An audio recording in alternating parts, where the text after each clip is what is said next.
Trending ngayon sa social media kung saan nagbigay si Kris Aquino ng pang-date mismo ni Bimby Aquino at ni Riza May.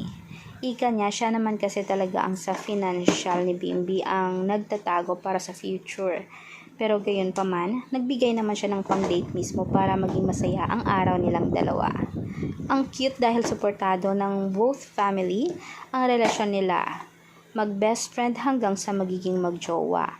Marami ang naghihintay na mag-ina sila at naghihintay ng movie nila na sana ay ipapalabas na rin soon dahil mas madali na makagawa ng movie dahil click na click nga ang kanilang magiging tambalan. Alam naman natin na ganun talaga sila kaboom. Kaya ngayon, unti-unti pa lang, parang get to know each other muli pero matagal na silang magkakilala ha. Pala date nga lang, yun, tapos talking para naman sana ay ma-enhance at mas maging komportable pa talaga sa isa't isa kasi matagal silang nagkahiwalay bago pa man ngayon isa lang sila muli sa movie. Pero ang lalim na talaga ng kanilang closeness, makikita mo talaga sa kanilang mga mata.